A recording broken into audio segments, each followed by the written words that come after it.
Mari kita lanjutkan observasi kitab Ulangan 6 ayat 4. Kita masih di observasi nomor 22, menguji pesan Musa di dalam kitab Ulangan 6 ayat 4. Bagian 3 dari observasi 22. Mari kita baca ayatnya sekali lagi. Dengarlah hai Israel, YHWH Allah kita itu Esa. Dan kasihilah YHWH Allahmu dengan segenap hatimu dan segenap kekuatanmu. Perkataan yang sampaikan kepadamu pada hari ini harus kamu simpan dalam hatimu.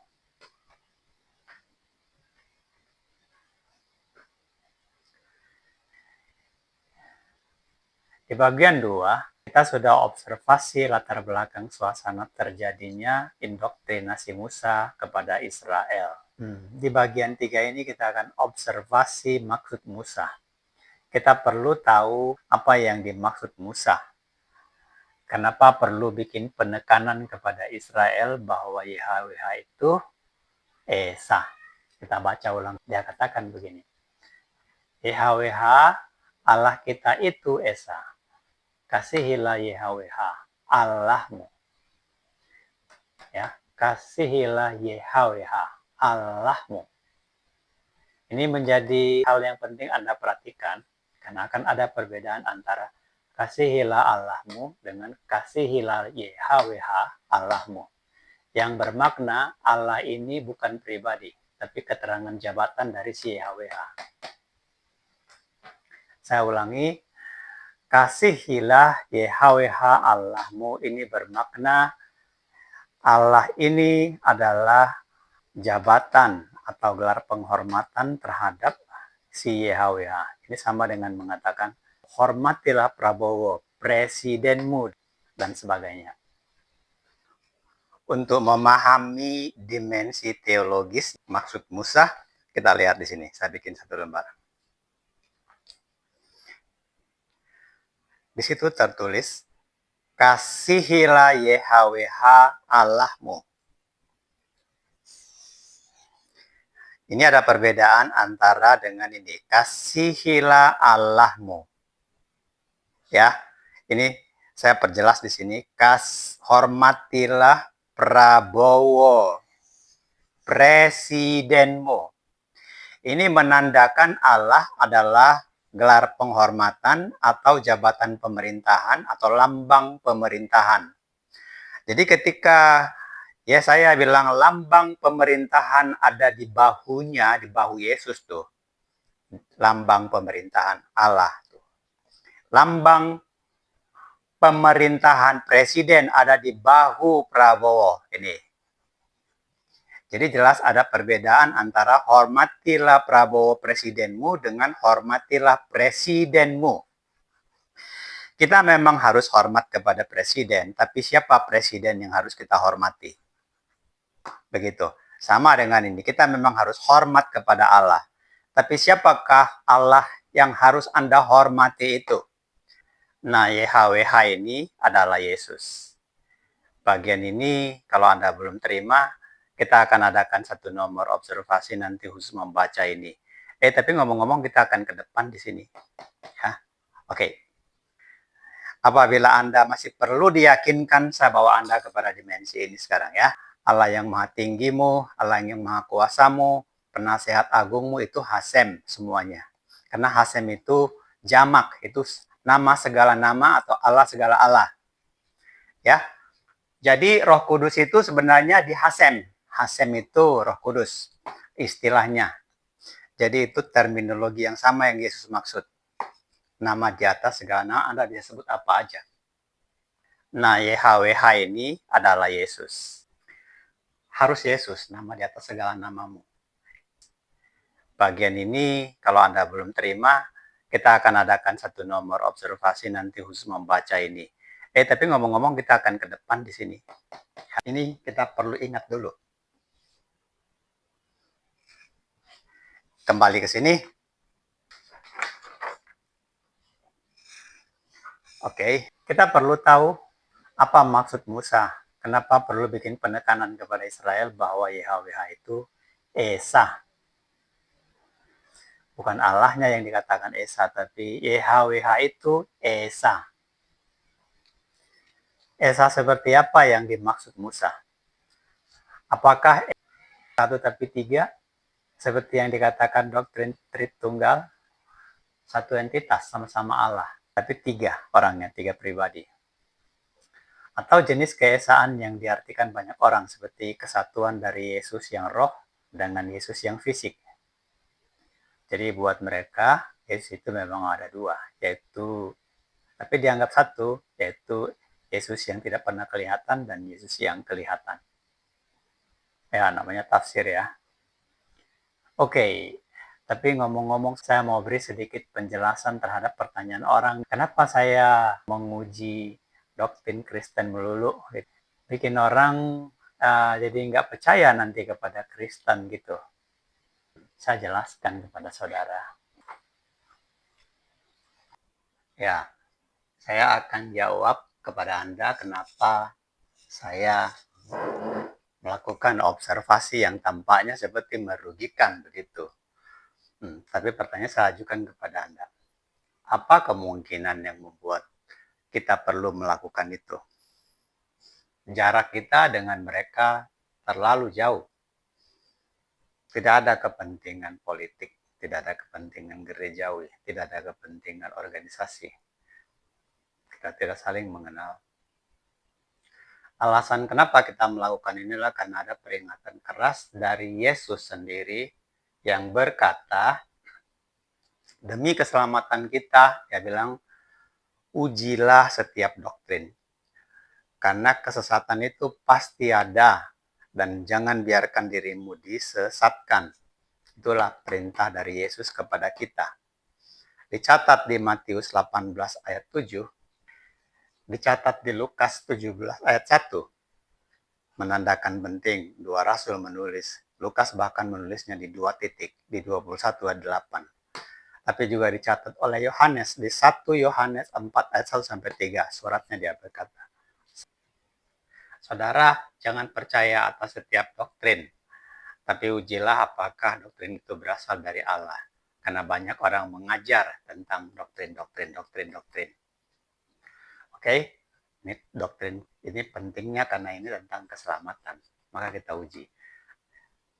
Oke, surat 3. Ini kita lihat lagi dari KPR 20 18-29. Dari seorang Yahudi Tulen. Dari seorang Yahudi Tulen yang akhirnya mau menerima Yesus dan mengorbankan segala yang dia miliki untuk kepentingan pemberitaan Injil. Kita dengarkan peringatan keras ini sehingga Anda akan tahu.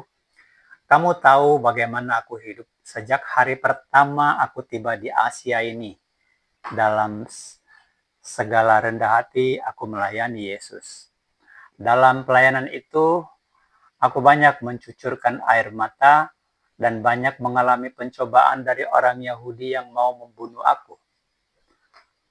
Sungguh pun demikian, aku tidak pernah melalaikan apa yang berguna bagi kamu, baik di muka umum maupun dalam perkumpulan-perkumpulan di dalam rumah. Aku senantiasa bersaksi kepada orang Yahudi dan orang Yunani supaya mereka bertobat kepada Allah, yaitu percaya kepada Yesus Kristus. Tapi sekarang nih, sebagai tawanan roh, aku pergi ke Yerusalem dan aku tidak tahu apa yang akan terjadi padaku.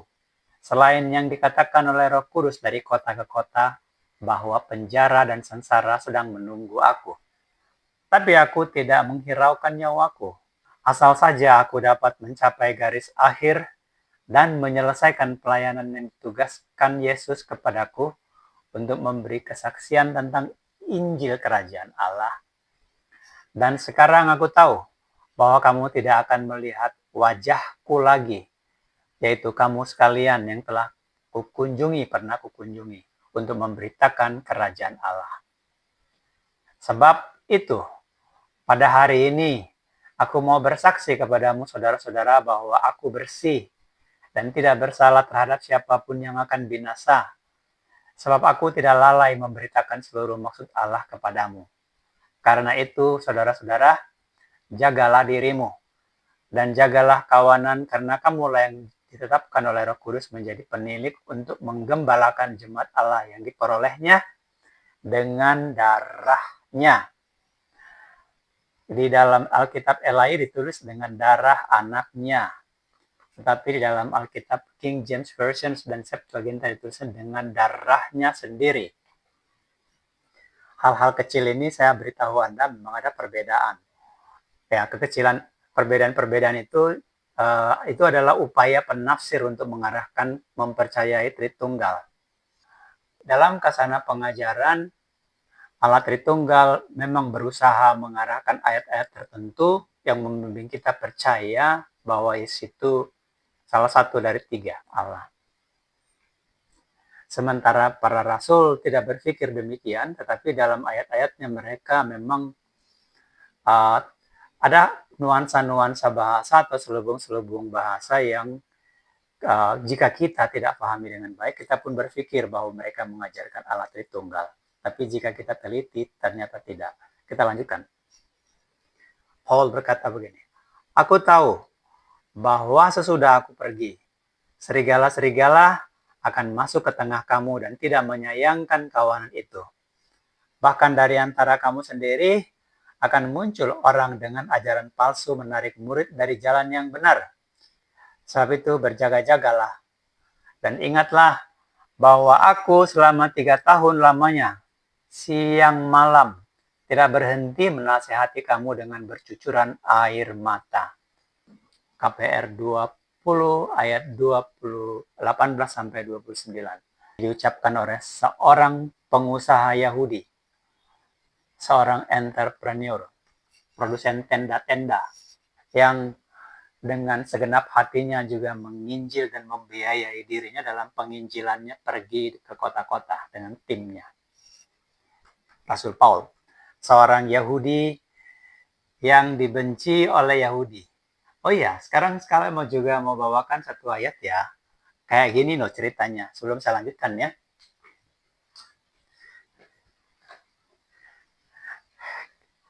Kan ada satu ayat di mana dia, "Jika karena dustaku kamu selamat," gitu.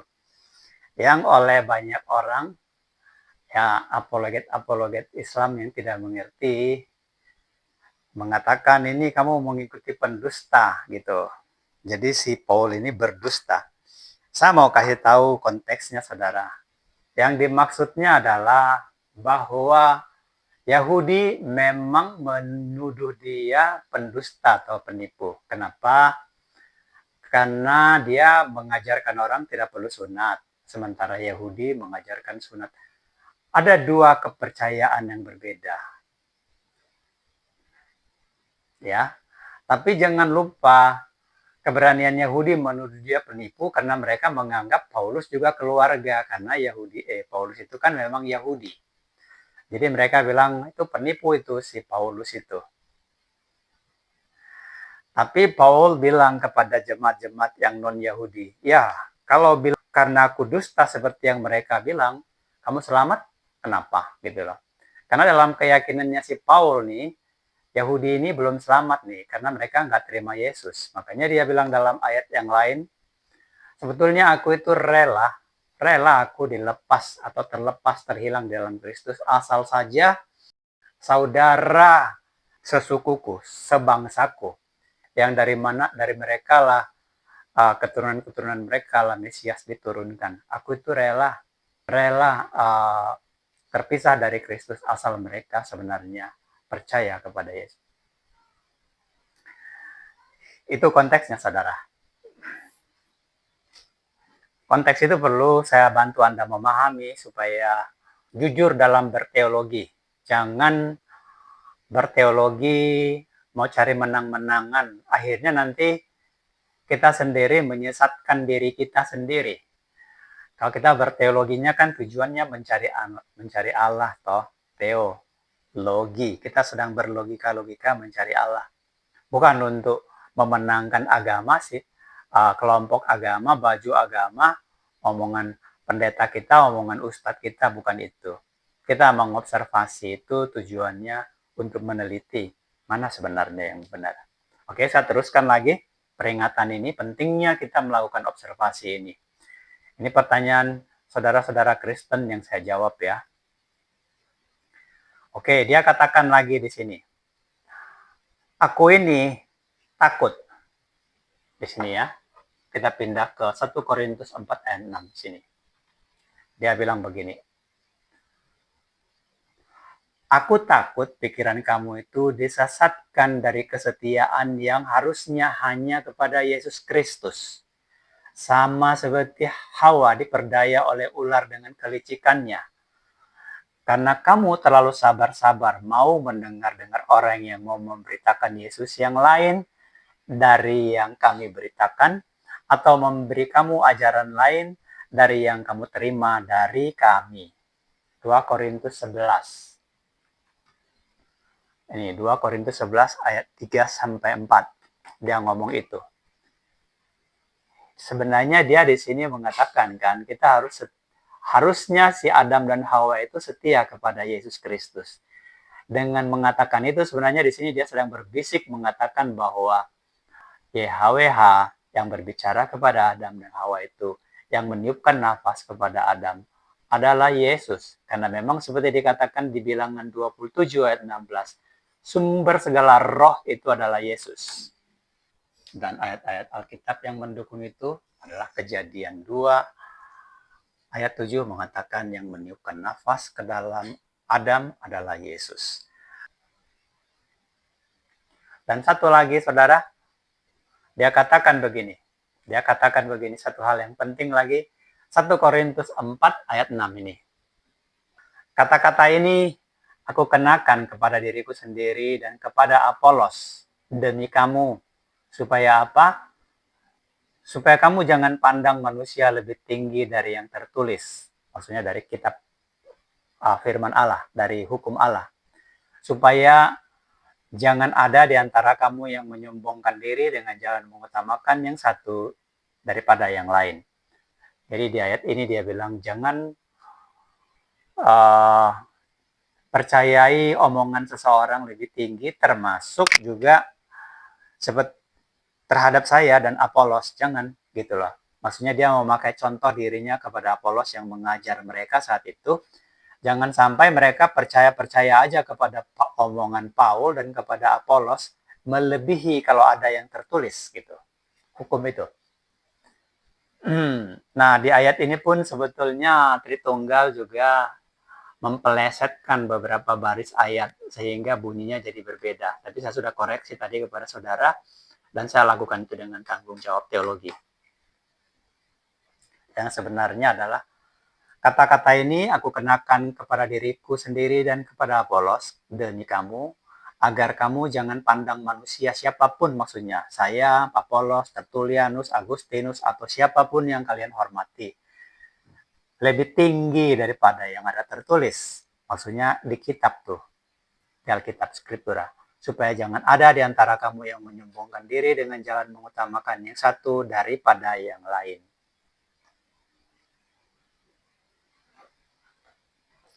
Ya, saudara, menarik bukan? Kita lewati satu pengantar yang seperti itu. Jadi saudara-saudara tahu kenapa jadi Anda tahu kenapa saya menguji. Ini demi saya, nyawa saya. Dan untuk hal yang sama, analoginya gini. Maukah Anda mempercayakan uang Anda ke orang lain? Kalau saya tanya begitu, Anda nggak mau kan? Betul.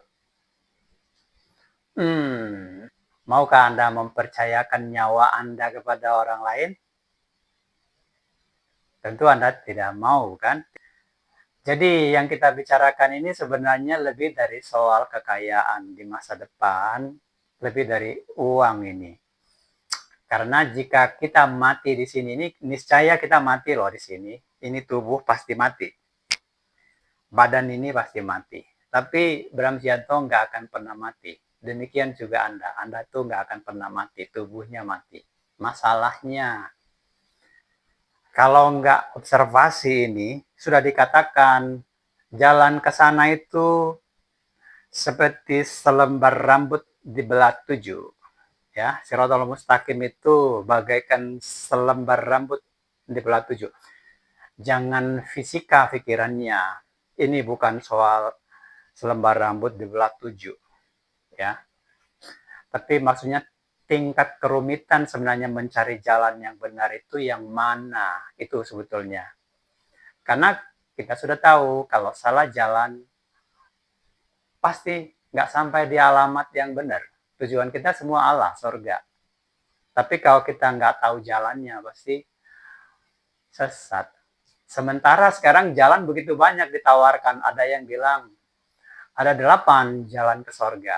Ada yang bilang ada banyak jalan, suka-suka hati aja jalan, nanti asal berbuat baik sampai ke surga. Tidak begitu, saudara. Tidak begitu, tidak begitu. Jalan ke surga itu hanya jalan yang ditentukan oleh Allah, yaitu Allah itu sendiri. Tapi jalan yang ditentukan itu oleh Allah sendiri ialah Yesus. Jadi kalau kita nggak memahami ini, pasti sesat di jalan.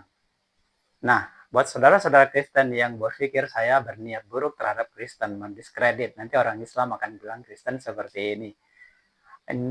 Jangan berpikir begitu, bukan itu.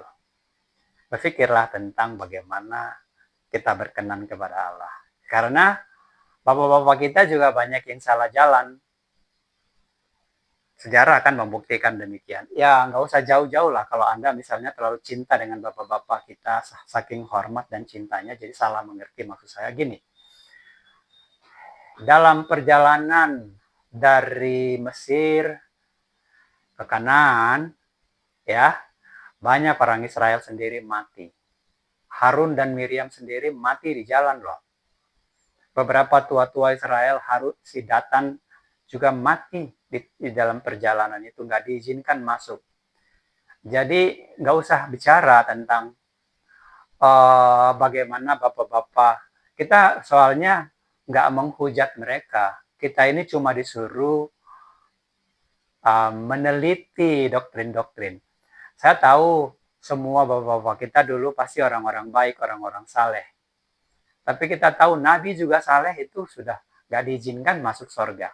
Kita akan baca beberapa sandi dalam nomor ini sekarang, tapi saya mau menjelaskan alasan saya karena demi your afterlife, my afterlife, artinya demi kehidupan kita di dunia yang baru. Jangan sampai Anda berpikir, kalau kita kaya nih di sini nih, cuma selamanya, no. Kita di sini cuma kaya sampai 70-80 tahun. Kalau sehat pun cuma segitu aja. Dan kalau miskin pun cuma 70-80 tahun.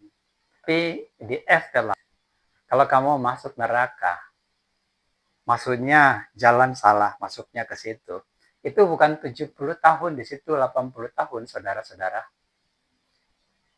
Teman saya soalnya kan ada yang bilang, kita nggak masuk neraka, masuknya barzah.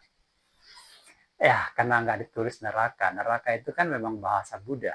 Itu kan Pali, Sanskrit. Tapi itu artinya dunia yang nggak enak lah, gitu loh. Yang enak itu nibbana. Jadi kalau masuk neraka, itu pasti nggak enak. Selain nibbana atau surga, pokoknya nggak enak. Mau disebut purgatori, mau disebut barza, atau apapun itu pasti alam nggak enak. Nggak enaknya saya nggak usah gambar lah, nggak usah bicara. Mungkin ada lebih ahli. Saya seorang penginjil yang hanya mengatakan ada 2 jalan, ada 2 tempat. Satu jalan bebas, satu jalan Kristus. Dan satu tempat lagi namanya neraka, satu lagi tempatnya surga. Pilih yang mana. Itulah alasannya saudara saya kenapa menginjil kepada Kristen. Dan jika hal-hal seperti itu berguna buat sahabat-sahabat Islam saya, ikuti saja presentasi Bram Sianto, karena Bram Sianto presentasi membacakan sandi-sandi dari Alkitab, dari kitab Musa. Ini ilmiah, observasinya observasi ilmiah. Baik saudara, saya sekarang mau ke sini. Tentang kitab Ulangan, tentang yang tadi. Kita kembali ke observasi. Ya. Kita kembali ke observasi yang ini. Ya, kita mau kembali ke sini sekarang. Dalam mengobservasi maksud Musa di sini, berlaku patokan ya. Sola scriptura. Siapa yang menulis, maksud saya siapa yang menulis kitab, maka si penulis kitab itu yang berhak menerangkan sendiri. Maksud yang ditulisnya, itu harus sola scriptura. Maksud saya, bayangkan misalnya Anda sendiri sebagai penulis buku. Anda yang tahu kan yang Anda maksud di buku itu. Demikian juga pengertian yang saya bawa kepada Anda, konteks agar tidak salah jalan nanti. Jadi di mana kita bisa temukan Musa menerangkan maksudnya? Pertanyaan yang serius kan? Saya pernah tanya kepada teman-teman. Jadi saya tanya kepada teman-teman itu. Saya pernah tanya kepada teman gini. Pernahkah kamu baca kitab Musa sebenarnya? Dia bilang pernah. Ya, yang pernah saya baca hanya kitab Ulangan itu, dan kata-kata yang saya dengar Ulangan itu adalah tentang keesaan tiga Allah. Jadi rupanya memang dia sudah berkali-kali baca kitab Musa, tapi yang dibaca hanya ayat itu aja. Ya, gitu. Jadi saya mau bacakan kepada Anda, saudara.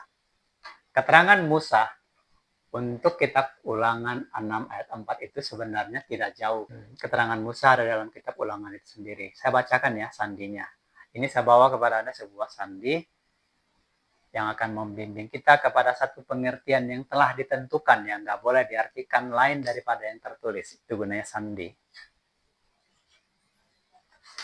Alkitab itu hebat. Dia bikin firman. Ya kalau sambil bercanda saya bilang begini ya. Ada orang bilang, kamu nggak percaya Allah ada? Lalu si ateis bilang tidak percaya. Kamu percaya angin ada? Percaya. Kenapa kamu percaya angin ada padahal tidak terlihat? Logikanya lumayan oke sampai di situ ya.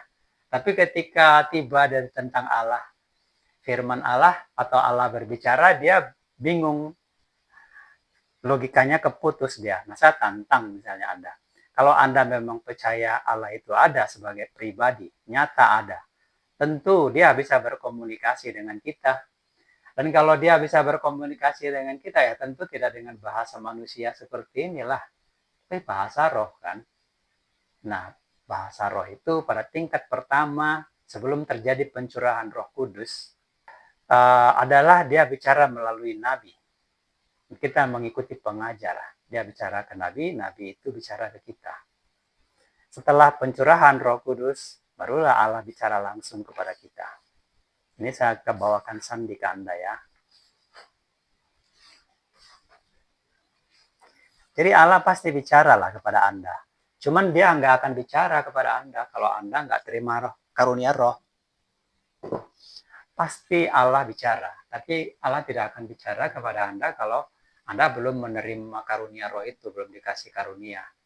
Dan untuk menerima karunia roh itu hanya ada satu jalan, Anda harus bersedia dibaptis di dalam nama Yesus.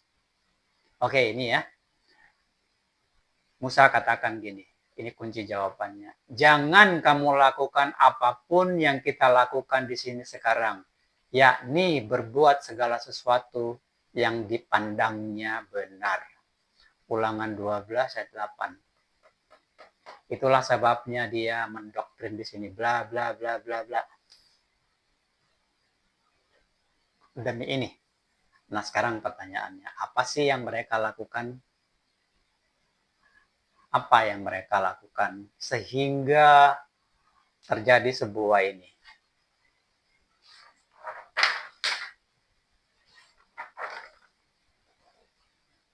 Ini saya bawa Anda ke kitab Musa ya. Ini satu garis yang saya ukur 40 cm. Jadi setiap garis begini ini 1 cm, ini 1 cm.